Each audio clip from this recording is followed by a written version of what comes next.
सफल होगी तेरी आराधना। क्या बुलाओ साहब जी को? नाम से बोलो क्या? पर मैं कैसे? माँ और जो भी इन्हें चाहिए उसका दुगना फटाफट पैक कर लीजिए। नहीं साहब, मुझे कुछ नहीं चाहिए। अरे तुम्हारे लिए थोड़ी ना है, तो गणपति बप्पा के लिए। ठीक है साहब, मैं बाप्पा के नाम पर ले लूंगी। पहले दिन से साहब जी ही तो बुलाती आ रही हूँ, फिर अचानक से नाम से कैसे बोलूंगी? माँ जी।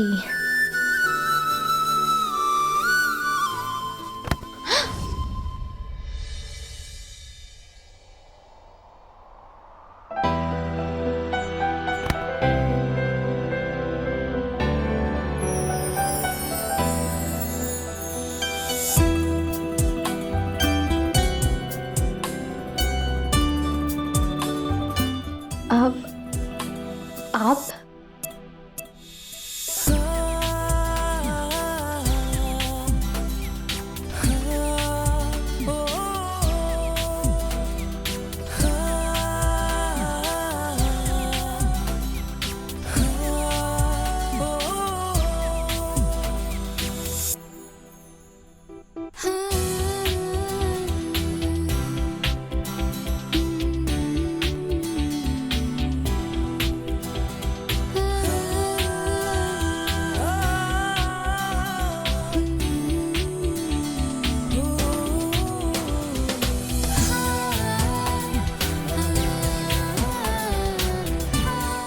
जी जी सिर्फ जी कह के बुलाओगे?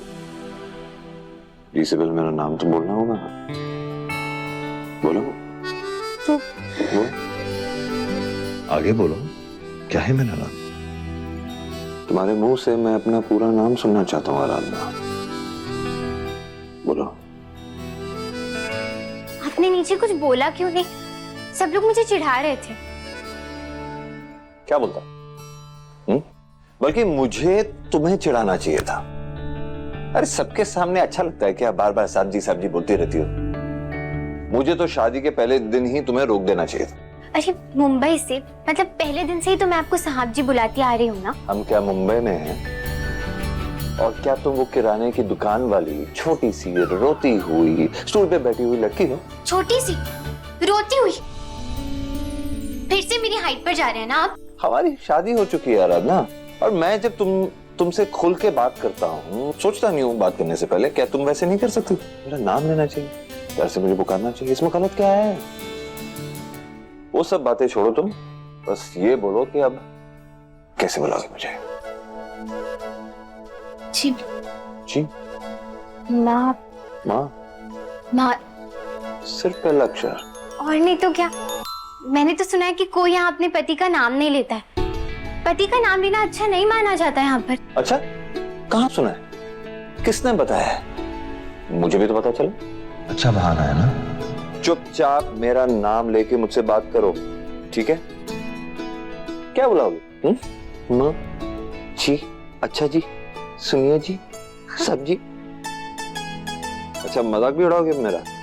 नहीं, मेरे पास मजाक के लिए वक्त नहीं है, मुझे बहुत काम है, मैं जाती हूँ।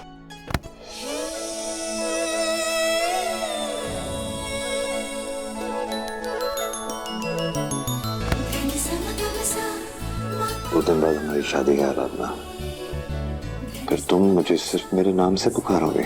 प्रैक्टिस करो, कोई प्रॉब्लम नहीं है, काफी टाइम है तुम्हारे पास, लेकिन सिर्फ मेरे नाम से पुकारोगे तुम मुझे, कुछ और नहीं। नहीं तो सबके सामने मैं तुम्हें मालकिन बुलाने लगूंगा। कैसा लगेगा जब मैं तुम्हें मालकिन कह के बुलाऊंगा? अरे लेकिन लोग क्या सोचेंगे? क्या सोचेंगे? लोगों का काम है सोचना, सोचने दो। वैसे वैसे भी तुम मालकिन हो इस घर की, मेरी दुनिया की,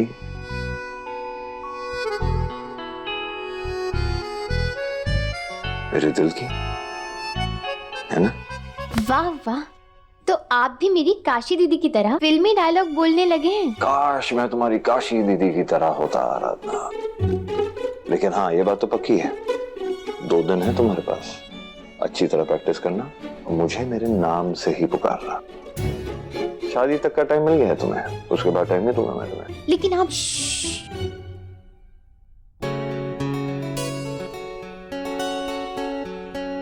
2 दिन का वक्त है तुम्हारे पास रखना। प्लीज यार, सबके सामने मुझे साहब जी कह के मत बुलाना।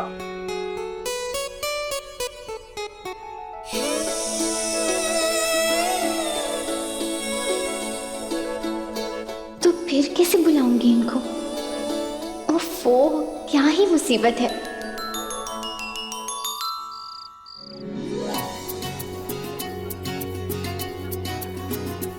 बड़ी नानी,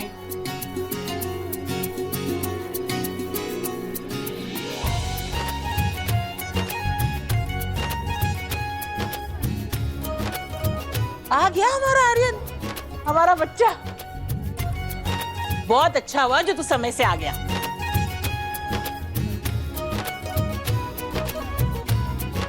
जुग जुग जियो। हमें तो लगा था तुम अमेरिका से पहुंच ही नहीं पाओगे। श्योर तो मैं भी नहीं था ना दादी, पर एंड मोमेंट फ्लाइट मिल गई और मैं आ गया। अब मामू, ये शिवानी की शादी इतनी जल्दी क्यों हो रही है?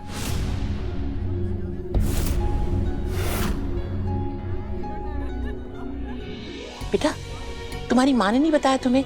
वो क्या है ना, दरअसल नील और शिवानी को पढ़ाई करने के लिए अमेरिका जाना है, बस इसलिए जल्दी जल्दी में शादी हो रही है। अच्छा हुआ तुम टाइम पे आ गए, और वैसे भी शिवानी तुम्हारे बिना अकेला महसूस कर रही थी। हमेशा खुश रहो। आर्यन, आराधना तुम्हारी मामी है बेटा, रिश्ते और औधे दोनों में तुमसे बड़ी है, तो अपनी मामी के भी पैर छू लो बेटा। साहब जी, ये लड़की सच कह रही है और मैंने ही बचाया है इसे इनसे और इनके दोस्तों से। जब तुझे मालूम है मुझे झूठ से कितनी नफरत है, हमारे घर में रह के ये परवरिश दी हमने तुमको। आता ना तुम्हें, कहा था ना तुम्हें, दोबारा इस घर में मत आना। बस कीजिए मामा, आपके पास कोई सबूत नहीं है, इनके पास कोई सबूत नहीं है कि मेरे पापा ने कोई गलती की है, और आप इस लड़की की बात मान रहे हैं जिसको झूठ बोलने की और लोगों को फंसाने की आदत है।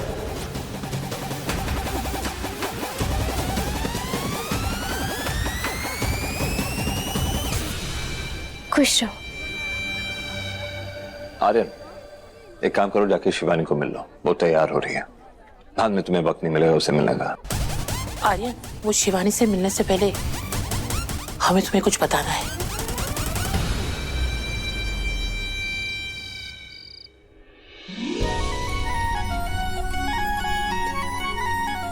आर्यन,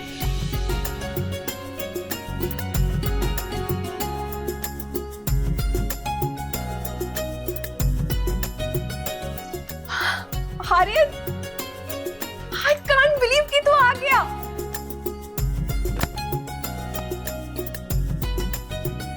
मुझे तो लगा था कि मेरी शादी में तो आ ही नहीं पाएगा। ऐसे कैसे? मेरी बहन की शादी है और मैं ही नहीं आता।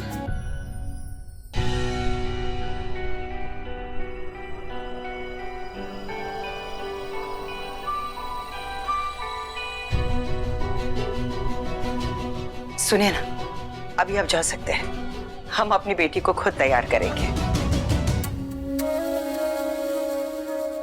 अब तू भी मेरी गलतियों की वजह से मुझे डांटने वाला है क्या? डांट ले तू भी। डांटू तो तब ना जब मुझे किसी ने कुछ बताया हो। मुझे घर में कोई इतना इंपॉर्टेंट समझता ही नहीं है कि ये सब मुझसे शेयर कर सके। परिवार का बड़ा बेटा होने के बावजूद भी मुझे कुछ नहीं बताता कोई। दादी ने मुझे सब कुछ बताया। आज तो तेरी शादी है, आज तुझे कैसे डांटूंगा? पापा भी यहाँ नहीं है, मैं सिर्फ तुम्हारे लिए आया हूँ शिवानी।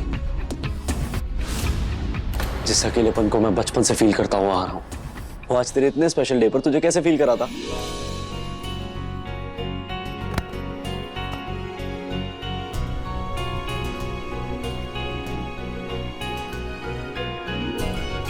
आप लोगों को मुझे ऐसे देख के बहुत खुशी हुई। इतने टाइम बाद सबको एक साथ देखकर और इतना खुश देखकर, इस मोमेंट को तो मैं अपने दिल में कैप्चर करना चाहता हूं, हमेशा के लिए।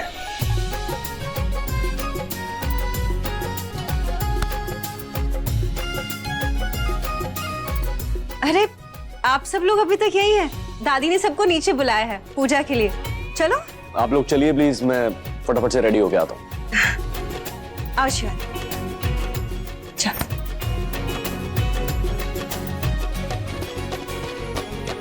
आर्यन, वो मैं यहाँ सिर्फ शिवानी के लिए आया हूँ माँ। अपने पापा को जेल भिजवा कर उन्हें वहां सड़ने के लिए छोड़ दिया, और इसके लिए मैं आपको कभी माफ नहीं करूंगा। और शिवानी आपकी रिस्पॉन्सिबिलिटी थी, आपने उसका ढंग से ख्याल नहीं रखा तो आज पता नहीं ना जाने उसको किस गरीब से शादी करनी पड़ रही है। इस सब की रिस्पॉन्सिबल आप हैं माँ। हाँ आर्यन, तुम बिल्कुल सही कह रहे हो, सारी गलती हमारी है। वैसे भी बचपन से तुम्हें सारे गिले शिकवे हमसे ही तो रहे हैं। जितने भी इल्जाम तुमने हम पर लगाए हैं ना, वो सब सही है, लेकिन आज ये जो इल्जाम तुम मुझ पर लगा रहे हो ना, वो गलत है आर्यन। क्योंकि हम नहीं चाहते थे कि शिवानी की शादी उस लड़के से हो। हम नहीं चाहते थे कि हम शिवानी का हाथ इस बेकार और गरीब लड़के के हाथ में दे।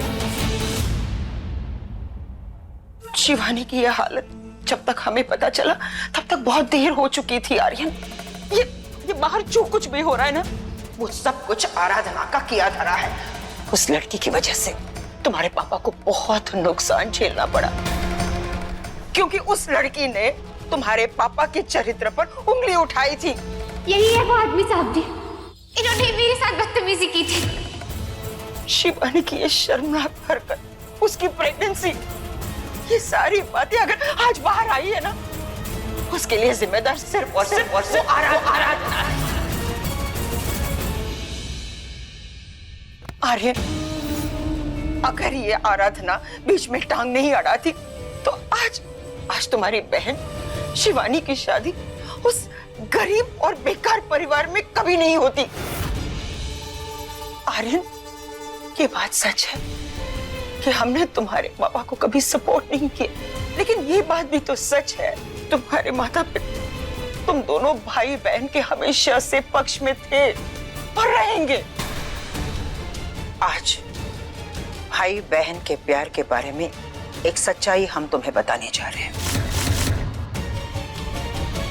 हमारे भाई माधव से हमें कोई प्यार व्यार नहीं है, उसका साथ देना हमारी मजबूरी है।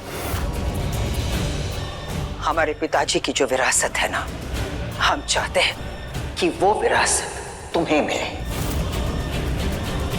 ना कि हमारे भाई या उसके बच्चों को मिले।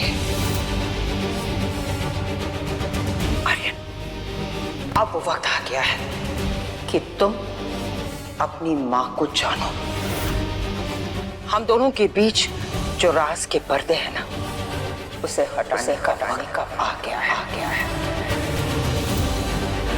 अब तुम्हें ये जानना है कि तुम्हारी मां कौन है और वो तुम्हारे लिए क्या चाहती है।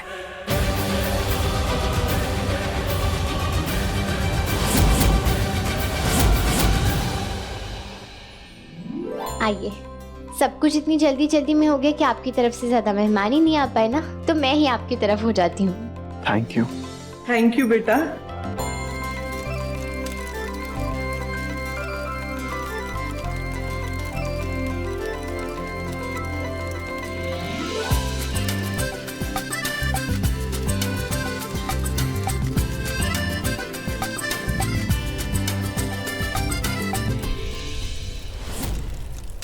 गंगे च जमुने चैव गोदावरी सरस्वती।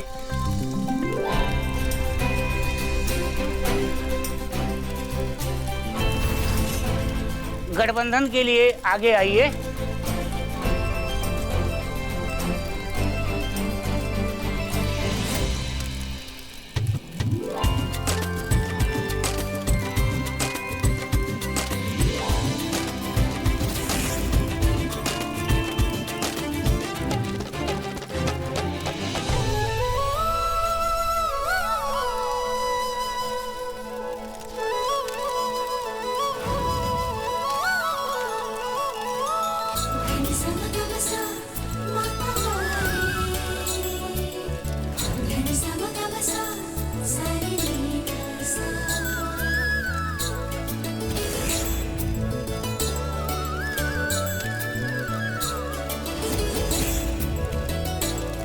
अब वरमाला के लिए आप लोग खड़े हो जाइए।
कन्यादान कौन करेगा, वो आगे आए। पंडित जी, क्या मेरे मामा जी कन्यादान कर सकते हैं?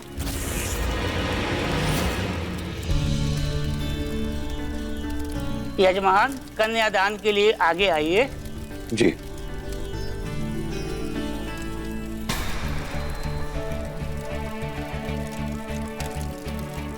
वर के हाथ में कन्या का हाथ रखिए।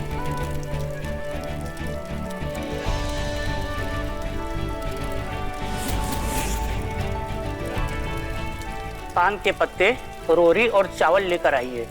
जी, मैं अभी लेकर आती हूँ।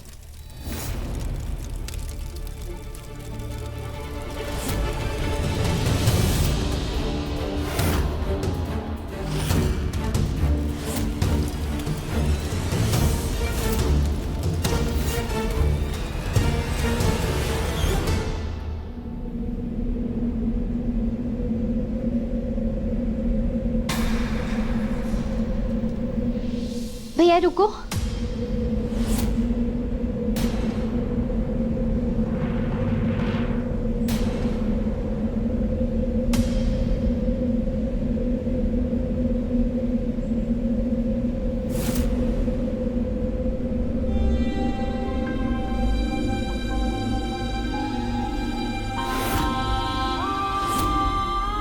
भैया, ये टोकरियों में ये सब सामान ये क्यों लेकर जा रहे हैं आप लोग? मैडम जी, ये फूल और सजावट का सामान है। हमारे मालिक ने बोला है जो सामान बच गया है वो वापस ले आओ, नहीं तो हमारे पैसे काट देंगे। अच्छा ठीक है, आप लोग जाइए।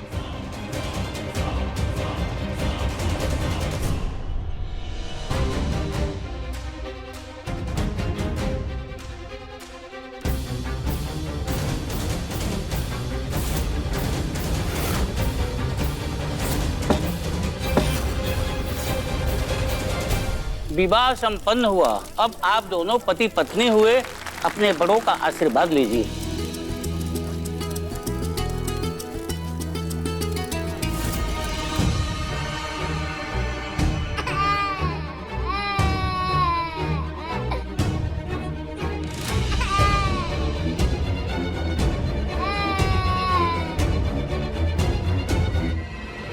चलो चलो निकलो यहाँ से जल्दी।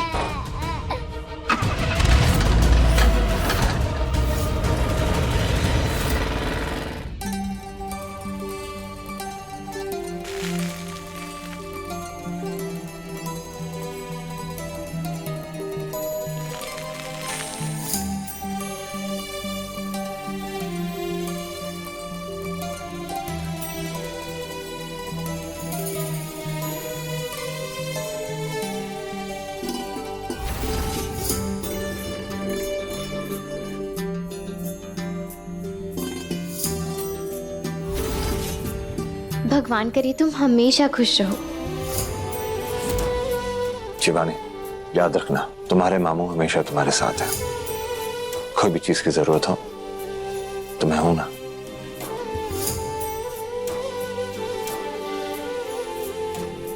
सदा सुहागन रहे मेरी बच्ची, तुम दोनों हमेशा खुश रहो।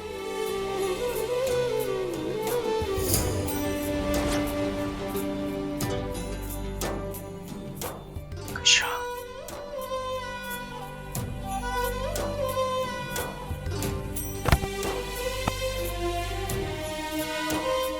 अब मैं इस घर से विदा हो रही हूँ मॉम। तुम्हें कोई भी नाराजगी या कोई भी गिले शिकवे आपके लिए लेके नहीं जाना चाहती। मैं आपको माफ करती हूँ मॉम।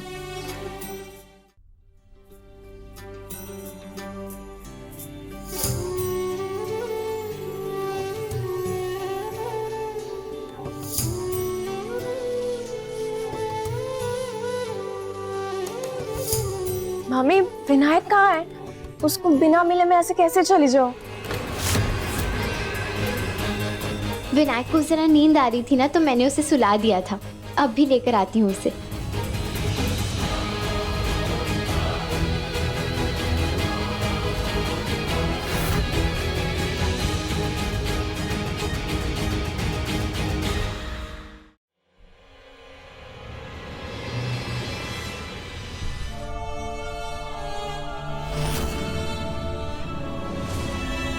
विनायक कहाँ गया? मैं तो उसे यहीं सुलाकर गई थी ना। कोई और लेकर गया क्या उसे? देख कर आती हूँ।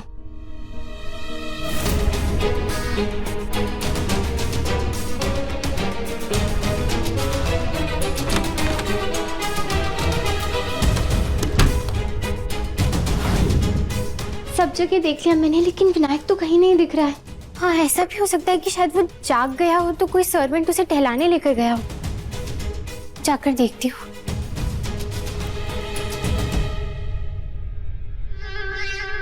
ये राधना कहाँ रह गई? आई क्यों नहीं अब तक? कहीं विनायक बेड से सोते सोते नीचे तो नहीं गिर गया?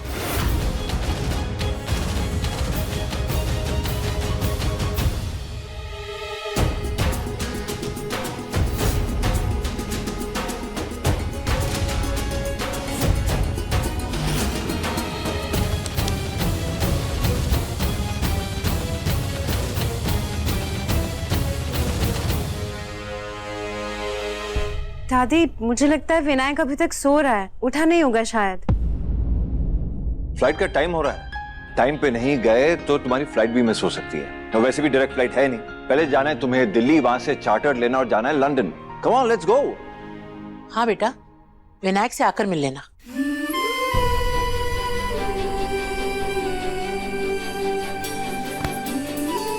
खुश रहना।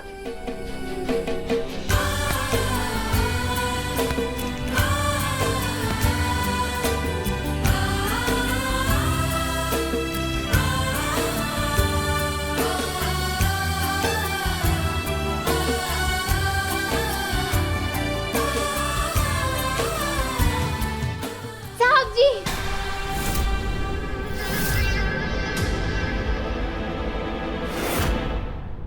कहते हैं दुश्मनी और नफरत की कोई एक्सपायरी डेट नहीं होती है। मैं भी तुम्हारा एक ऐसा पुराना दुश्मन हूं। तुमसे तुम्हारा सब कुछ छीनना चाहता हूं। पहले मैंने शिवानी को बदनाम करने की कोशिश की, लेकिन उसमें नाकाम होने की वजह से अब मैंने तुम्हारे बच्चे विनय को तुम्हारे नाक के नीचे से अगवा कर लिया।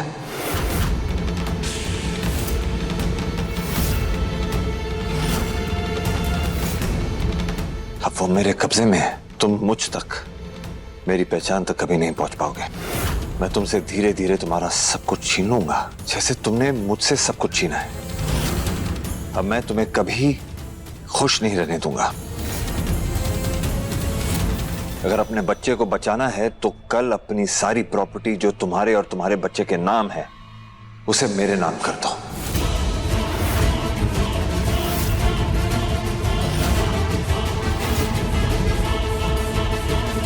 अपनी स्काई हाई कंपनी की डिटेल्स मैंने नीचे दे दी है, और उसके बाद मैं तुम्हें बताऊंगा कि तुम्हारा बच्चा तुम्हें कहां मिलेगा। ये क्या मजाक है? अभी कुछ घंटों पहले तो विनायक हमारी आंख के सामने खेल रहा था। मैं गठबंधन से पहले उसे देखकर आई थी। वो अपने कमरे में अच्छे से सो रहा था। फिर अचानक ये कैसे हो सकता है? What? पंजाब, घर का चप्पा चप्पा छान मारो और ये देखो कोई हमारे साथ ऐसा गंदा मजाक तो नहीं कर रहा है। जाओ जाओ उधर देखो। अब हम क्या करें? पुलिस को फोन करें या सब कुछ उन्हें दे दे? अरे ऐसे कैसे उन्हें दे दे सब कुछ? ये नया दुश्मन कौन है, कहां से आया, किसी को कुछ पता नहीं, बस मुंह उठा के सब कुछ उसे दे दे। अरे इस घर में एक पल रिलैक्स होके नहीं बैठते कि दूसरी नई बड़ी प्रॉब्लम आ जाती है। अरे नया दुश्मन कौन आ गया है? माधव, डिम्पल बात तो सही कह रही है, ये अनजान दुश्मन आखिर है कौन? दादी, मुझे खुद नहीं पता क्या हो रहा है, प्लीज थोड़ा टाइम दीजिए मुझे।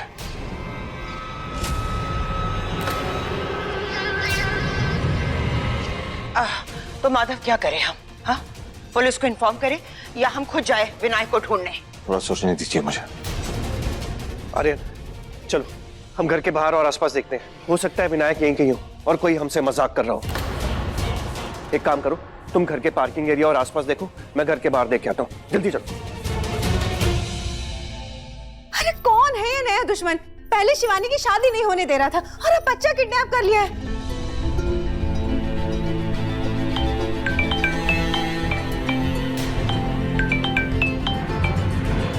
मजाक नहीं है ये, और अगर अपने बच्चे को जिंदा चाहते हो तो सब कुछ मेरी कंपनी के नाम कर दो। ढूंढवा लो अपने भाई और भतीजे से पूरा घर या आसपास का इलाका, बच्चा नहीं मिलेगा, वो मेरे पास है। और अगर कोई भी चालाकी की या पुलिस के पास जाने की कोशिश की तो अपने बच्चे की मौत के जिम्मेदार तुम लोग खुद हो।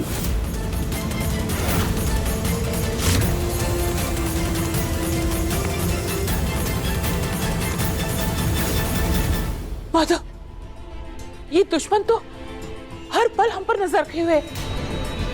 अगर पुलिस को बुलाए तो मेरा विनायक, नहीं नहीं, हम विनायक की जान खतरे में नहीं डाल सकते।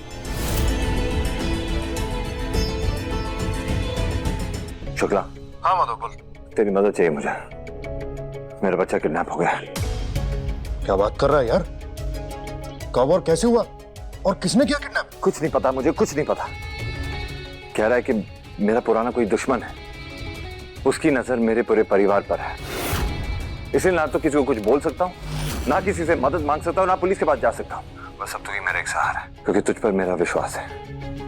अब तू मेरी मदद कर पाएगा। मैं अपनी तरफ से पूरी कोशिश करूंगा माधव। ओके। ये आप क्या कर रहे हैं साहब जी? आपका ये दोस्त तो पुलिस में था ना, आपको पता है ना इन सबसे विनायक की जान को खतरा हो सकता है। तुम्हें मुझ पर विश्वास है ना? लेकिन क्या ही मांग रहे हैं वो लोग साहब जी? जायदाद ही चाहिए ना उन्हें, तो आप दे दो सब कुछ, लेकिन हमारे बच्चे को वापस लेकर आ जाओ। मेरी बात सुनो,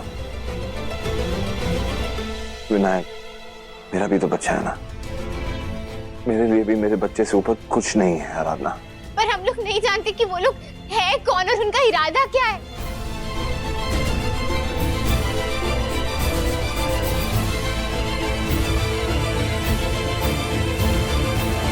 हमें एक बैकअप की जरूरत है आराधना। पुलिस के पास हम जा नहीं सकते। मेरा दोस्त पुलिस में था लेकिन अब नहीं है, और उस पे मेरा पूरा विश्वास है। जो भी वो करेगा सोच समझ के करेगा। आप ये सब करके बहुत बड़ा खतरा मोल ले रहे हैं साहब जी। इन सब से कहीं हमारे विनायक के साथ कुछ गलत ना हो जाए। तुम क्यों आर्ग्यू कर रही हो आराधना?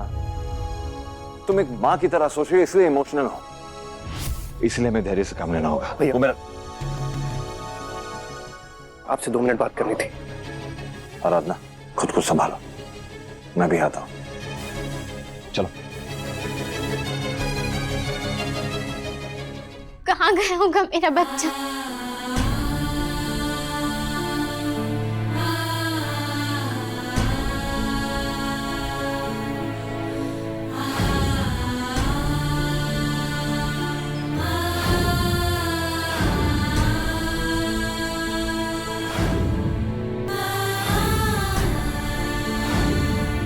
कहाँ होगा मेरा विनायक?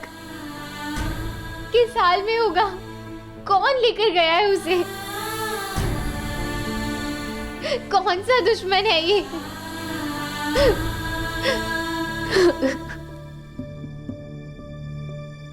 देविका तो पागल खाने में है, तो फिर ये कौन सा पुराना दुश्मन हो सकता है? कहीं किसी और के जरिए ये सब देविका ने तो नहीं करवाया? कुछ समझ नहीं आ रहा मुझे। ये कोई अपना ही है क्या, या फिर कोई पराया है?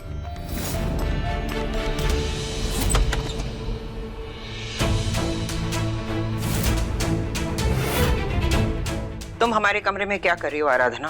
बंद कीजिए अपना ये ढोंग दीदी।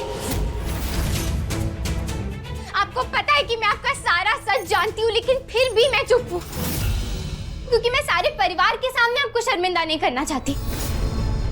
इस घर की बड़ी है आप, और आपकी वही इज्जत मैं बनाए रखना चाहती हूँ। इस घर की बहू होने के नाते मैं आज तक यही सोचती रही कि एक दिन आपको अपनी गलतियों का एहसास हो जाएगा, तब आपको अपने परिवार का और साहब जी का प्यार नजर आएगा। साहब जी के लिए आपके मन में जो नफरत है ना, पैसे या रुतबे को लेकर जितनी लालच है, वो सब कुछ खत्म हो जाएगी। लेकिन अब लग रहा है कि वो सब मेरी गलतफहमी थी। इसीलिए आज इस घर की बहू नहीं, साहब जी की पत्नी और विनायक की माँ आपके सामने खड़ी है। आज मुझे किसी की कोई परवाह नहीं है, किसी से कोई डर नहीं है। आज सिर्फ मुद्दे की बात होगी, ना तो कोई दिखावा होगा, ना ही कोई नाटक होगा। एक माँ होने के नाते इतना तो आप जानती होगी ना कि जब अपने बच्चे पर बात आती है तो माँ किसी भी मर्यादा को पार कर जाती है, किसी भी चुनौती को पार कर जाती है। तो आप सीधे सीधे मुझे बता दीजिए कि कहाँ है मेरा बच्चा?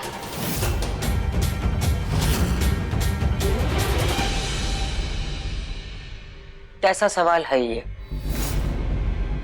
हमें क्या पता तुम्हारा विनायक कहाँ है? आपको नहीं पता तो किसे पता होगा? आप ही ने मेरे विनायक को अगवा करवाया ना। तुम्हारा दिमाग खराब हो गया है क्या? हम क्यों अगवा करेंगे तुम्हारे विनायक को? सच कहूँ ना तो पहले मुझे भी यही लगा था कि आप ऐसा क्यों करेंगे। तब मेरा शक देविका पर गया। तब मैंने अस्पताल में पता लगाया तो मुझे मालूम हुआ कि देविका तो 3 दिनों से बेहोश है, क्योंकि उसे भारी दवाइयां दी जा रही। और तब मुझे उस इंसान की शर्त याद आई, साहब जी की जायदाद।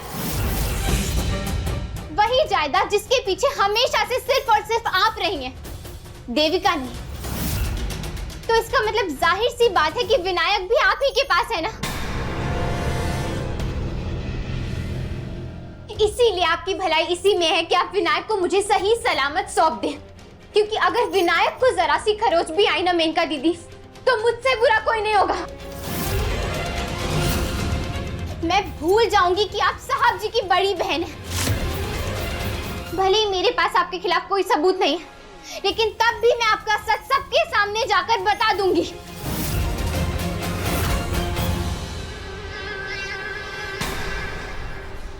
मुंबई की एक छोटी सी चाल में रहने वाली 2 टके की लड़की हो तुम। आज तुम्हें इतनी हिम्मत आ गई कि मेनका भारद्वाज को तुम धमकी दे रही हो। वाह, अच्छा लगा तुम्हारा साहस देखकर।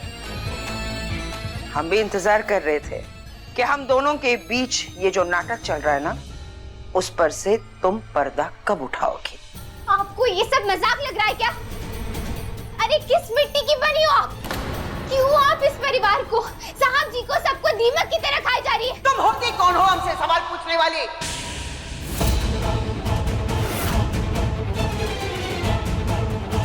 क्या जानती हो तुम हमारे परिवार के बारे में, हमारे परिवार के इतिहास के बारे में? हमारे साथ क्या हुआ, ये सब कुछ हम क्यों कर रहे हैं? कुछ नहीं पता तुम्हें। बड़ी आई हो हमारे प्लान को खराब करने वाली। ये जो विरासत है ना, वो हमारे बाबूजी की है, और अगर देखा जाए तो सही मायने में इस विरासत पर सिर्फ हमारा हक होना चाहिए। लेकिन हमें यह सब कुछ इसलिए नहीं मिला क्योंकि हम बेटी थे, बेटा नहीं। वैसे देखा जाए तो इन 2 लड़कों से ज्यादा इस घर के प्रति हमने जिम्मेदारी निभाई है, लेकिन इस पर सिर्फ हमारा हक है, और ये हक हम छीन कर ही रहेंगे। कल की आई हुई छोकरी हमारे भविष्य पर अड़चन नहीं डाल सकती। डालूंगी, आपके हर बुरे इरादे को मैं रोकूंगी। मेरे होते हुए आप कभी कामयाब नहीं हो पाएंगी दीदी। जिस तरह मैंने आज आपके ना चाहते हुए भी शिवानी की शादी उसके प्यार से करवाई। बस!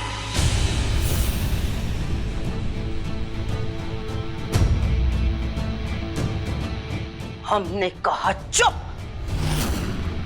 एक छोटी सी जीत पर इतना मत इतराओ आराधना।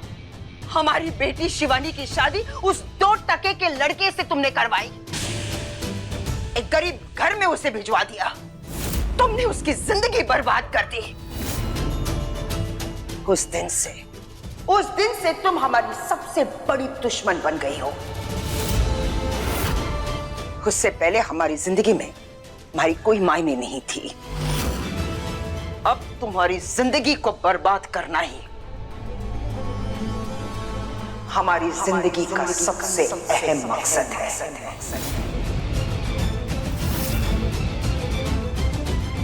इसी नफरत की वजह से आपने मेरे बच्चे को अगवा करवाया ना। नहीं, गलत सोच रही हो तुम आराधना। हमने तुम्हारे बेटे को अगवा नहीं किया। वैसे भी कैसे करते? 2400 घंटे हम तुम्हारे सामने यहाँ इसी घर में थे, अपनी बेटी की शादी की तैयारियों में जुटे थे। भूल गए क्या? और वैसे भी इस घटिया हरकत करने के लिए ना ही हमारे पास समय था और ना ही इरादा। लेकिन अगर इसके बावजूद तुम जाकर ये कहना चाहती हो कि इन सब के पीछे हम हैं, तो जाओ जाकर हमारे परिवार वालों को बता दो कि हमने तुम्हारे बेटे को किडनैप किया है। याद है ना, देविका ने भी हम पर इल्जाम लगाया था। क्या हुआ? चली गई वो पागल खाने।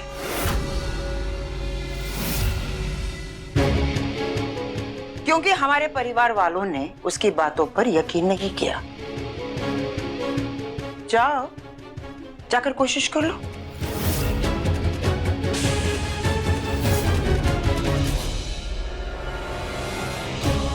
आराधना, बेस्ट ऑफ लक।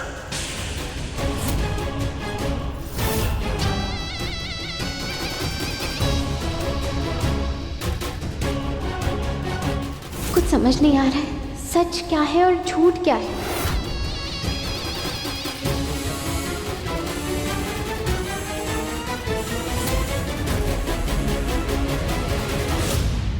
भैया, प्रॉपर्टी ट्रांसफर करने के लिए आपकी बात हुई लॉयर से? किशन, दिमाग खराब हो गया तुम्हारा? क्या बोले जा रहे हो? अरे कोई भी ऐरा गैरा आएगा और हमसे हमारी प्रॉपर्टी मांगेगा, मुंह उठा के से यूं ही सब कुछ दे देंगे क्या?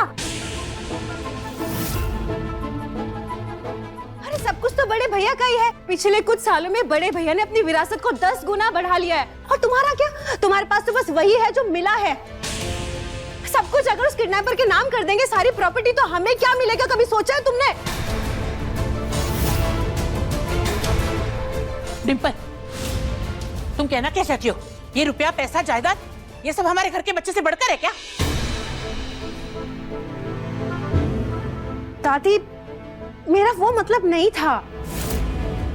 विनायक ही सबसे बढ़कर है, लेकिन अगर हम सब कुछ उस किडनैपर को दे देंगे तो क्या गारंटी है कि वो सारी प्रॉपर्टी लेने के बावजूद भी हमारे विनायक को छोड़ देगा? बताइए। यकीन करने के अलावा हमारे पास और कोई चारा नहीं है। विनायक को लेकर हमारी जरा सी भी लापरवाही विनायक की जान खतरे में डाल सकती है।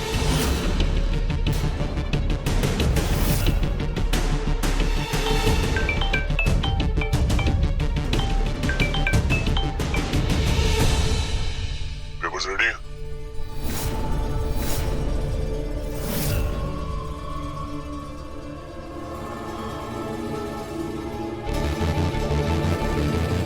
कुछ नहीं मिलने वाला तुम्हें,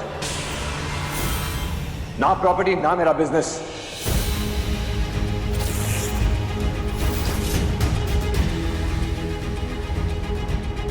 अपने बच्चे को जिंदा देखना चाहते हो तो तुम्हें ये करना ही होगा। पहले मेरे बच्चे की शक्ल मुझे दिखाओ। मुझे सबूत चाहिए कि वो तुम्हारे पास है भी कि नहीं।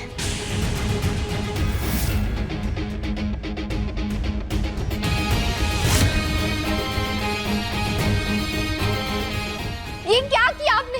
आप इसे मना कैसे कर सकते हैं?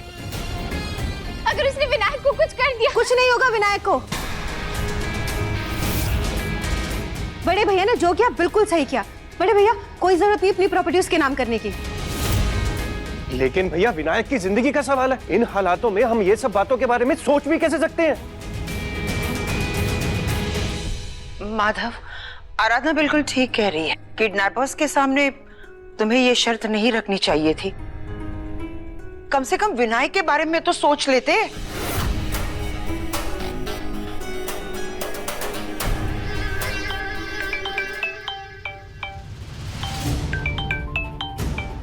उस किडनैपर का वीडियो कॉल आ रहा है। जल्दी उठा माधव।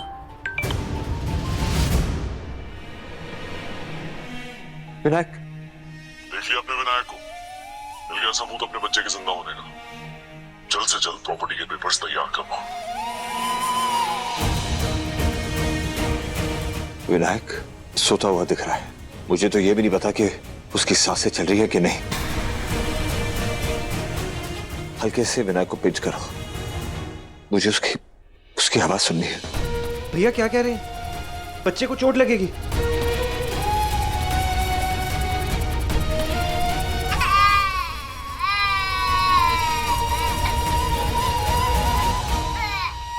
तुम्हारी कोई डिमांड पूरी नहीं होगी जब तक मेरी डिमांड पूरी नहीं होती। अब प्रॉपर्टी और बिजनेस जल्द से जल्द मेरे नाम पे ट्रांसफर करवाओ, और अपने बच्चे को कभी नहीं देख पाओगे तुम। देखो, अब तो विश्वास हो गया ना आपको? ये जो कोई भी है ये बहुत खतरनाक हो सकता है। विनायक को बचाने के लिए हमें इसकी बात माननी होगी।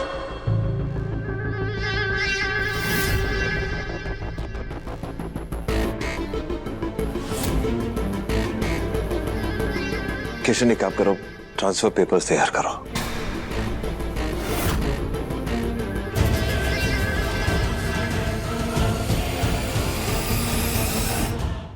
I'm sorry।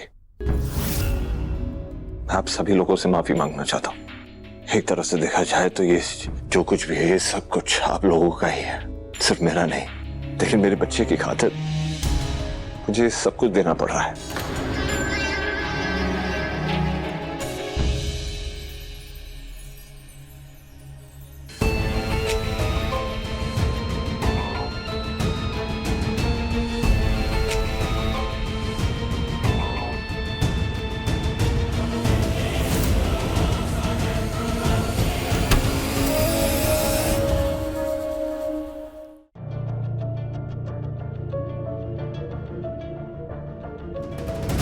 क्या लगता है आपको समझी? क्या आपका प्लान काम करेगा? इसे किसी भी हालत में काम करना ही होगा राना। हमारा काम हो गया। यस मॉम, हमने कर दिखाया।